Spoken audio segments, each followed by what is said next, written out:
the Beethoven films. Even as a kid, I didn't want to watch that.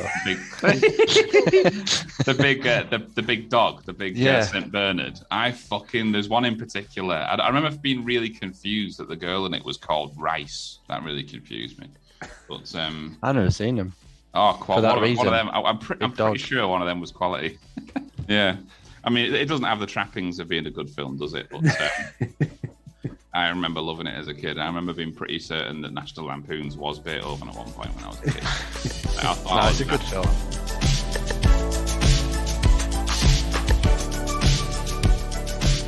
Reference number 2. So this is again on Netflix. Watched it recently. It's a Turkish film. I have no idea then. Yeah, I was going to say if you know, I guess. Turkish. Very, very good. Made me cry. Like, I like a film that make the top two make me cry. I like a film that makes me cry. This is a great film, though. I find foreign films, they're very good at capturing emotion, a lot better than American and English films. Films that you have to have subtitles. There's a couple of reasons for that, First one is there's a lot of very good foreign filmmakers that you just simply don't know about growing up. And then you find them when you're like now, when you're on Netflix and you have a platform that exposes you to it all. The second thing is for the very reason that it's foreign and you are forced to engage with it in a different way. So you've got your subtitles, obviously, but there's no intonation. There's no language that you can recognize. So the emotion and how the emotion is conveyed, whether you're consciously doing it or not, you have to engage with that level of emotion in a different way, because it's not being conveyed in the way that you're used to. It's not being conveyed by Leonardo DiCaprio clinging on to Kate Winslet who's about to fall off a fucking ironing board. It's being conveyed in an entirely different way in an entirely different language. And all you've got is a subtitle and the expression. So you've actually got far less to go off than what you normally would and what you're normally used to. So it's got to be good for you to pick up on it and for it to make you cry. Does Titanic make you cry? No. Yeah. Wow. You just ended that with Wow. Silence. It's almost like a dog. Like a dog can only show love, right? It's like a woman and a man. It can't say. A dog can't say "I love you." A dog can only show love. But A film with subtitles. If they want you to cry, that's all they're going to show you. You know what I mean? They're going to capture you. This film had me blubbing. When I say blubbing, I mean like blubbing. It was intense. Are we back on flubber again? Yeah, it had me flubbing. I was flubbering. I was flubbing all over the spot. It's a film about a mentally impaired man who has a kid, and he's looking after this kid, and he's just out and about one day, and this guy kills another guy, and he basically gets the blame for it because he's mentally impaired. He can't defend himself, and he gets chucked in prison. And it's a story about how he gets out. And it's heartbreaking. But it's very, very, very, very, very good. I think I've been recommended this. I think I might have recommended it to you. Yeah. I don't think I know the name of it though. For some reason, he's in a Korean prison. I don't really know why. What's the film called? Miracle in Cell Number 7. It's on Amazon. Box office 80 million. It's a Korean film, but it's in Turkish, and he's Turkish. Is it definitely? Oh no, there's a Korean version of it. Yeah, it's the Turkish version. It's definitely not Turkish. It is Turkish. What's the film called? It's Spanish. Miracle in Cell Number 7. It's a really, really good film to watch. It's just written very well. It's acted very well. Because this guy's got a disability, it's like you side with him so much, and everyone's against him, and it's really, really good. I'd definitely recommend it. Oh yeah, it looks like there is another version. Yeah. So what are you into, the Korean one or the Turkish one? Oh, I've only seen the Turkish one. It looks like the original was Korean. Yeah, it's a great film though. I'd definitely recommend it. Yeah, it's definitely, that's why I put it as number 2, because it's like, wow. I was like, that is one of the best films I think I've ever seen. And everyone I've recommended it to, I just loved it. Yeah, all right. Yeah. Well, it's definitely, I like films that are set in prison. I like foreign films. I particularly like Korean films. You like Parasite? I don't think I've seen Parasite. Oh, come on. Is it good? Have you seen Parasite? Yeah. It's good. I think it's maybe not as good as everyone says it is, but Yeah. it was. I think the fact it kind of, it's 5 different films in one almost, because you're not quite sure what direction it's going to go in. Yeah. And it always seems to surprise you every sort of other scene. It sort of goes like that, on a different tangent, and you kind of almost at the end of it thinking, I'm not 100% sure what's happened there. But no, it's a good film. It's definitely worth watching. Watching. Yeah. Big hitter. Not sure it's Oscar worthy, but it was good though. I think it was just different, wasn't it? Yeah, it was just something very different. Definitely. Funny enough, very similar to Squid Game in the way it's shot and the way it's like very choppy, scene to scene, and they like to do loud noises and like no audio and just. Korean cinema has a very identifiable style. Where if you see enough of them, you start realizing like you could spot a Korean film. And when I was studying film, that was the one that always jumped out at me. And a lot of my favorite films were Korean. I mean, even like films that most people have seen, Battle Royale, for example. That's one of the most famous Battleships ones. with Rihanna. No, not that one. Although weirdly, I liked that. 2.4 million box office. That. Yeah, Liam Neeson as well, I think. I think he was like the dad or something. But Taken 9. Oldboy is one of the best films you'll ever see. Have you seen Oldboy? I think I might have seen that. Oldboy, yeah. Not ignore the American Spike Lee one. Ignore it. I haven't seen it. Oldboy, the Korean, you need to watch that. That needs to be our trade-off. I'll watch Parasite. You watch Oldboy, because that it actually is up your street. Is that very special, unique film? Sorry, very messed up, but yeah, it's good. Yeah, that's how I feel about Miracle in Cell number 7. Yeah. I've never seen a film like that. Yeah, it gets to a point at the end, and it sort of is in a predicament that he basically can't get out of, and it's on Amazon. I'll watch it. He finds a way of getting out of it, which is quite extreme. I'm gonna watch it. I'm gonna watch it tonight.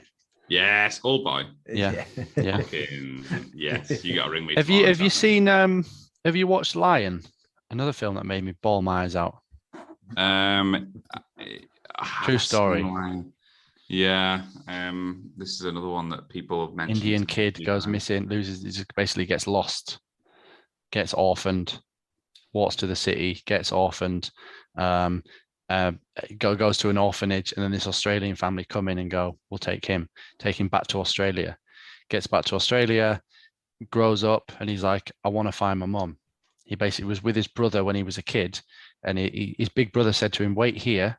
They were going to go to the next city. I'm going to go get some stuff. Wakes up, his brother's gone. Walks, finds this woman who tries to sell him, ends up at this orphanage. This Australian family come and adopt him. Grows up, and he goes, I know where he doesn't know where his village was, but he tries to work out, like, in the whole of India from maps where the hell he was. And all he remembers as a kid is this water tower. So anyway, searches for years, maps, everything, and then eventually works it out. And he goes back, and it's a true story as well. You can actually watch the real documentary. It's really, really sad, but really, really good as well. When he walks around he finally finds the water tower, finds the train line, walks back, walks around the corner, sees his mum. His brother actually died like a day later when he left him when he was a kid. Gets run over by a train or something. But yeah, when he finally sees his mum and walks around the corner and she's there, Jesus Christ, it's horrible. Goes there with his Australian adopted mum and just... Yeah, man. I was lacing up a trainer at the time. I had to drop the trainer. I was like, killed me. Yeah, I had to take a day off work. I'm going to be useless for 20 minutes now. Yeah. Great film.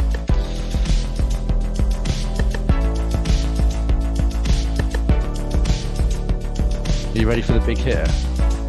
Yeah. I think you know. Do you want to do a rundown, Simon? Yeah, we'll go down. So number 5, we've got Face Off. Number 4 is The Gentleman. Number 3, Lawless. And number 2 is Miracle in Cell I put Cell Block. Number 7. Miracle in Cell Block. Cell number 7. Okay, so Nathan's number 1. All right, this film is set in space. Ross, I have a feeling you know this film already. Yes. Yeah. Box Yeah, I'm pretty office. certain. I'm Sigh. pretty sure I know what your favorite film is. 701.8 million. Whew. Yeah, this ain't playing around. It's in space. Is it in space the whole time? No, not the whole time. Okay.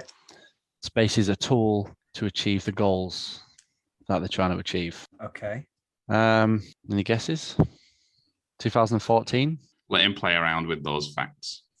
Yes. No, maybe one more clue. The soundtrack is a big one. It's one of the main songs is quite a famous song, especially on piano. And the composer, I think he's a composer, is a very famous composer. Hans Zimmer. No. Yes. Oh. No, it is. All right. It is, right, okay. Although my partner, she works in TV and film, and she hates him partly because they did a soundtrack for one of their shows, and because it was some of his people, or they were under his company or whatever, it got accredited to him and not them. Right, okay. So she didn't like that. So, have I already mentioned that I don't particularly like the main actor in it? You have. Does he end up behind a bookshelf? Yeah. Okay. Yeah, I think I know. But is it a bookshelf? That's the question.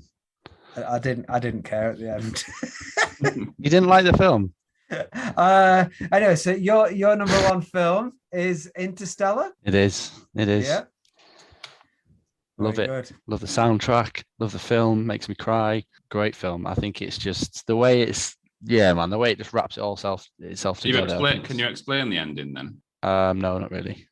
I just enjoy it for what it is. Yeah, I liked it. It's a good film, but it does flirt a little too closely with that too clever for its own good type thing. And it says with any science fiction film, for me, the really good ones are the ones that make you think, "What the fuck?" and then actually provide you with an explanation that you can understand. Well, it does. The information he puts on the watch, they save them all from Earth, and they go to a planet that's habitable, and that's where he gets to, and they go and pick him up. That's it. Yeah, but how did he end up behind his own bookshelf, looking back in? I know it's like interdimensional travel, right? You are.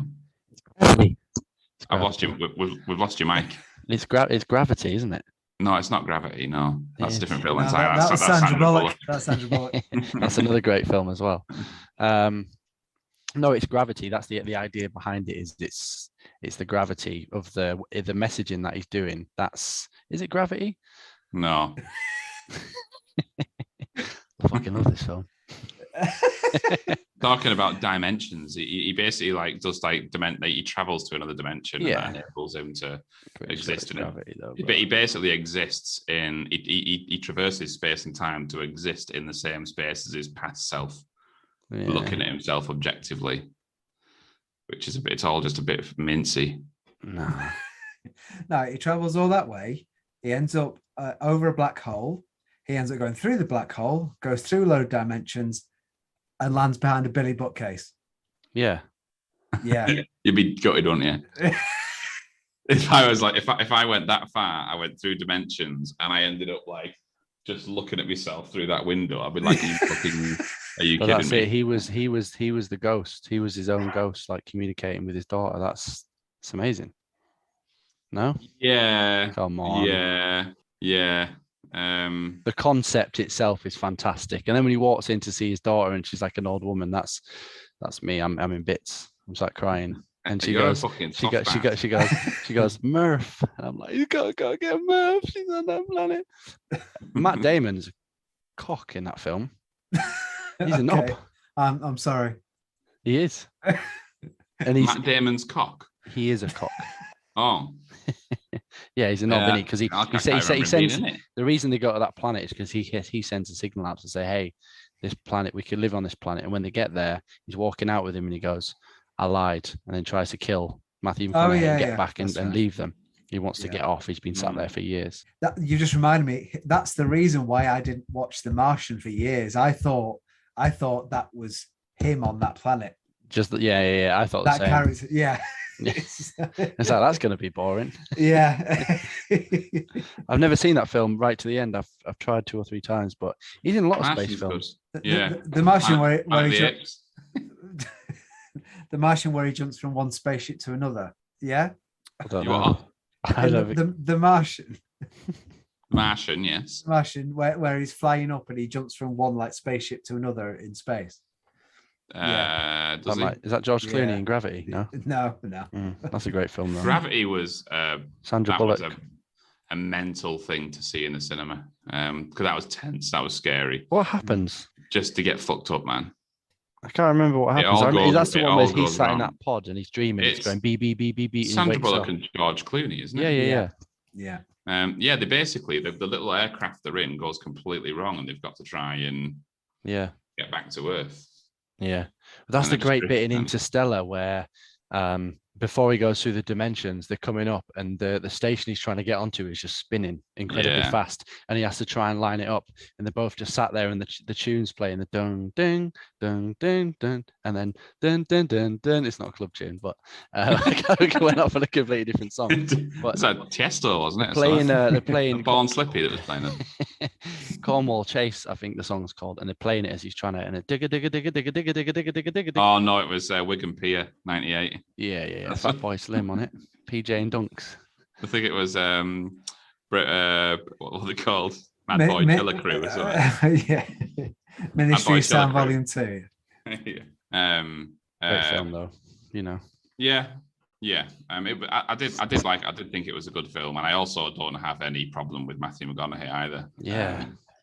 But before that film, it was Inception, and Inception didn't make the list just because I thought, I don't know why it didn't. Inception's another great one. It's up there. It's joint first, I'd say. Well, you stopped yourself from repeating because we've had Inception, haven't we? Have we had Interstellar before? Maybe we have actually. No, I'm sure we have because I've said I thought it was just about a bloke and his girlfriend Stella. He was just quite into her. Let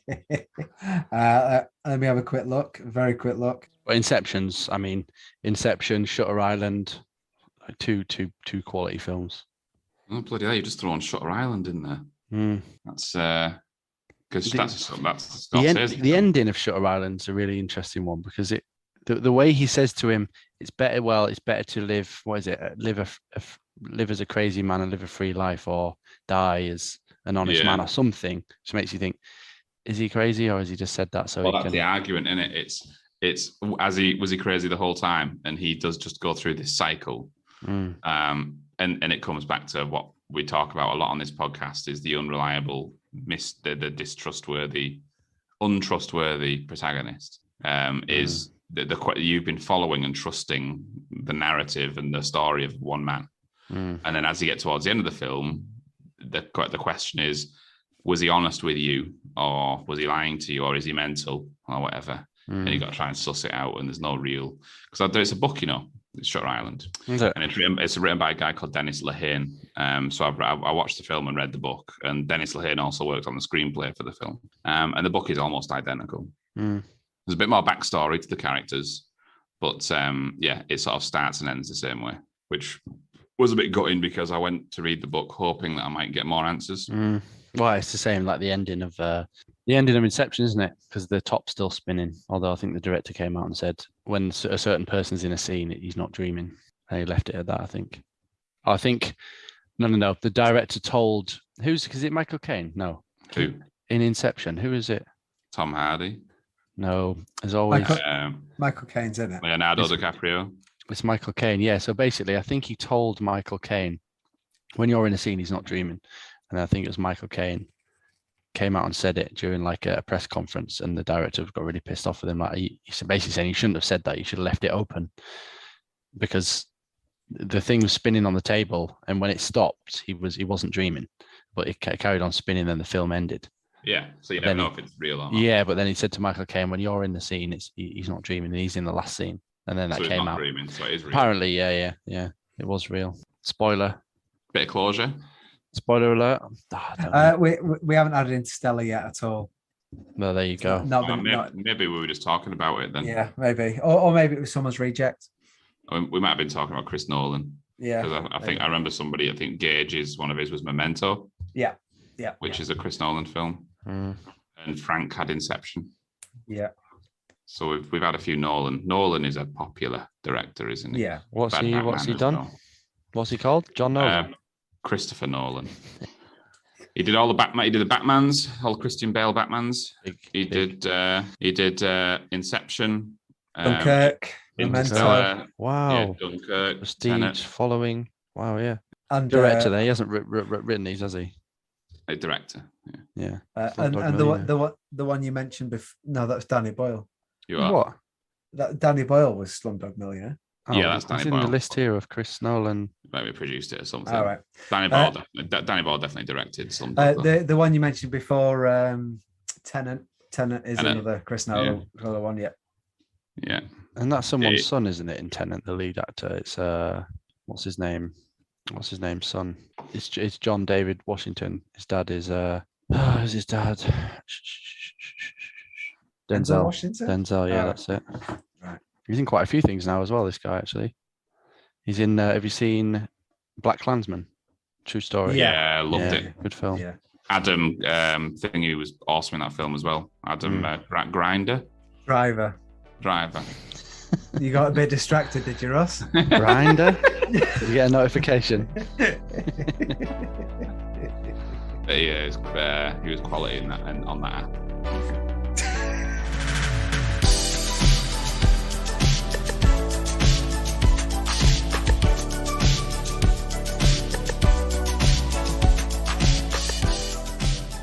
Well, there you go. There's the list. It's not that great. Bit lackluster.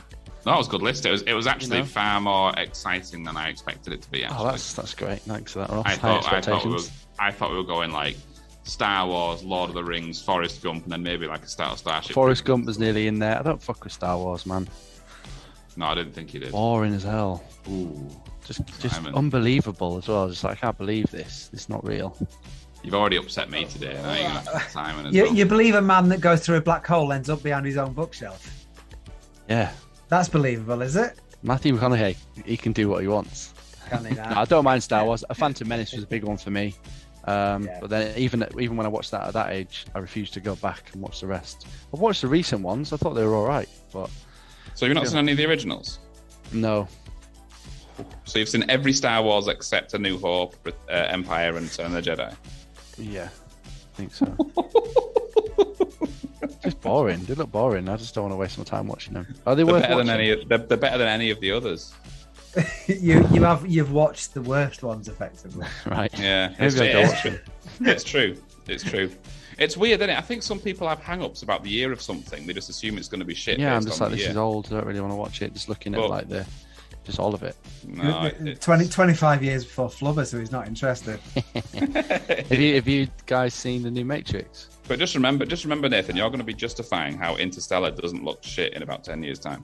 Well, no, it'll probably get like Lord of the Rings. When I saw that picture today and how old it looked, I went, "You're out."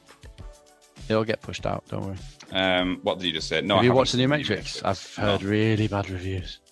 Yeah. There's lots of Sen's mates said, yeah, it's really bad. And I'm like, yeah, but do you really like the Matrix though? Do you get it? I know, that's the thing. Like, I know Sai doesn't like the Matrix. So it's like, well, fine. I think it went a bit mental near the end. It was like, it's got stupid. Yeah. Stupid. Well, we've had this conversation before. I wish they'd not made the second and third Matrix, but I do think the second one is the best one. Yeah, definitely. Which is a weird thing to say. If they should have stopped it at one, but the second one is better. More action. Third one is a pile of dog shit. Dog shit. Yeah. Awful. Absolutely awful. What were they doing? I just think they just got to a point and they thought we're gonna have to make him a god and kill him. Yeah. The more those octopuses came into the film a lot and the fighting subsided, I was like, you lost me here. Yeah. But I don't know what this next one's about. You mean the more time they spent in the real world rather than the Matrix? Well, whichever way you want to look at it, bro. I don't know what's real anymore. Well, the Matrix is a computer program where all the agents are. The real world is where all the robot things are. Mr. Anderson. Yeah, the second one's got the best fight scenes. Those two guys with the dreads, where he fights all the agents in the park. Yeah, it's the best. And it's weird. It's weird because they filmed them both at the same time. So they filmed them both together. Which? The second and third one. It was all filmed at the same time.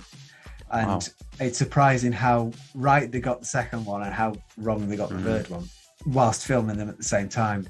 You can understand if it was a different director or time had passed or whatever, but no, it was all filmed. Well, it's the story though, isn't it? The story just goes way off. Yeah, I was going to say it's the narrative that goes. It's not like one looks totally different aesthetically. No. They're the same. It's clearly part of the same series, but the story for you is a bit mental. I want to go back and watch more. Me and Fatima are going to go back and watch it all. Maybe we'll do a Matrix mini-series. Fucking well. Killing Eve season 3 or 4 is coming out. I'm going to go back and watch the last season One of of that. the most annoying, fucking most boring characters in... don't know, I like Killing Eve. I've seen all of it. But Eve is a fucking dickhead. Yeah, but that's why that's the point. She's so boring, man. Yeah, like, she is. Villeneuve. The sexy Liverpudlian. What's the character's name? She's a proper Scouser, you know. Like She is, yeah. Scouse accent. She is, yeah. But yeah, she's awesome in it. She's she's in it because she's brilliant. But I just get sick. I think, why are you so obsessed with that moany old bint Eve? And there's nothing to her. What are you into? Why are you into her? Like mummy vibes, in it, I think. That's coming out next week. And Stranger Things is coming out soon as well. Stranger Things, Peaky Blinders. Haven't watched that yet, but Stranger Things is top show, top 5. Have you watched Tinder Swindler? Yeah, it's great. It's great. I'm sorry, but if your new boyfriend asks you for any more than like 50 quid, he's gonna start. He has a combined total of about 250,000. I'm like, you're dumb. I wanted to understand if Peter and his bodyguard and all that were in on it. Yeah, it had to be. Because it all got a bit fucking mental. Like his wife, like the mother of his child, was actually testified against him in court in 2016. But then she was like with him on a plane for all of the scams. And they're all in like, it. What? It's genius what he did. The girls are just dumb. You need to watch it, Simon. It's on Netflix. It's good. Yeah, I saw the advert. The Tinder Swindler. It's good. Nah. All right. No, it's a good. It's a good story. It's a good. Right.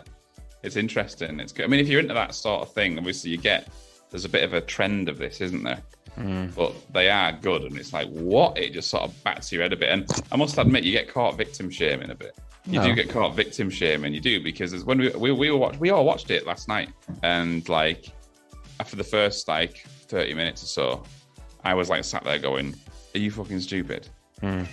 Like, how are you not? I'm not saying that you should fucking recognize exactly what's going on, but how are you not getting alarm bells right now? Yeah. Like, how are you not getting little red flags popping up going, this is weird? Like, the fact that you've just met a guy on a whim for an hour and now he's asking you to jump on a flight and go to Bulgaria with him. He created a very good story of being he did, wealthy, but though. Still. So it's almost like a scammer ringing you up and telling you that you fucking, that HM Revenue and Customs are on here. And you've got to send them some Argos vouchers, otherwise the police are coming round. It's a bit like, come on. Like, it's not on Argos.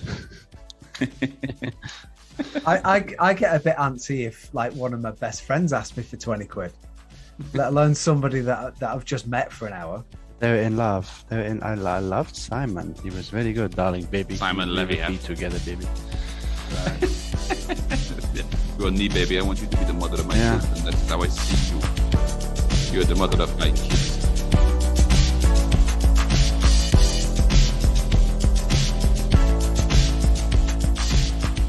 Thank you for listening, everyone. That was the end of Nathan G's top 5 favourite films. There were some surprises in there. I was pleasantly surprised by a few of them, and I think that you're developing a bit of a unique taste for film. Yeah, I think you're becoming what you think I am. I think you've overtaken it. We'll see. I've got some good films to watch, though. I think. So have you, Ross? You got loads. You need to watch. I've got some films to watch. Yeah. You need. I'm particularly excited for you to watch Oldboy. Yeah, I'm gonna try. I might be a bit late tonight, but I might try. Because that is that was a bit of a game changer for me. That's like one of the first Korean films I saw, and I was like, okay, and it introduced me to Park Chan-wook as a Korean filmmaker, and he's regarded as one of the best in Korea. One of the best films. He's like the Chris Nolan of Korea, Park Chan-wook. He just makes the top of films. I'll check him out. He did Oldboy, so and then he's done lesser ones called Sympathy for Mr. Vengeance. That was a good. I'll tell you. This will take 20 seconds. One of the plots for that Mr. Vengeance was talked about was basically this girl was molested by her teacher in school, but she's grown up. She's an adult.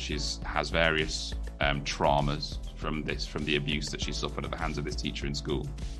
She actually comes across him online. She thought she was the only one, but he was abusing kids for years and years and years. So she hunts him down, attacks him, and basically kidnaps him. And she ties him to a chair in this bunker, and she contacts all of the now adults. So she contacts all the people that he abused, and she says, I've got him here.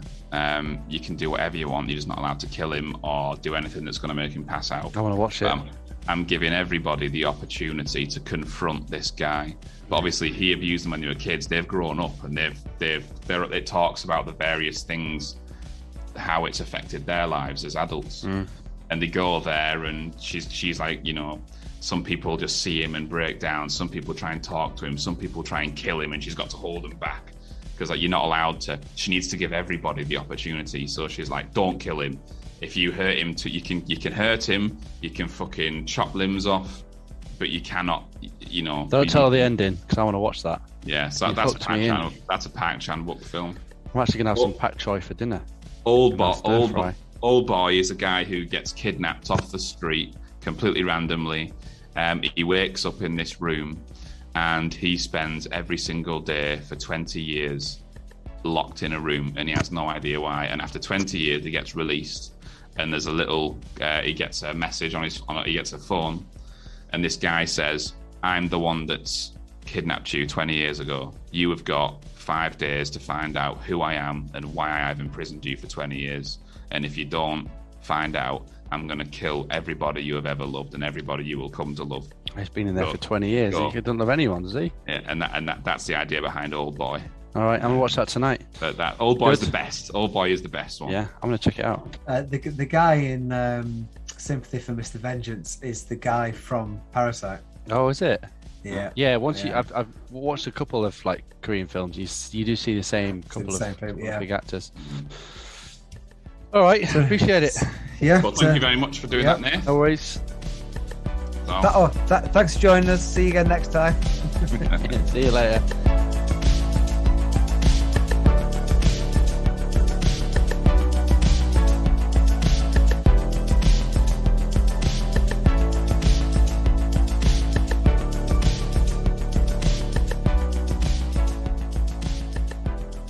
Go on, baby. I want you to be the mother of my children. That is how I see you.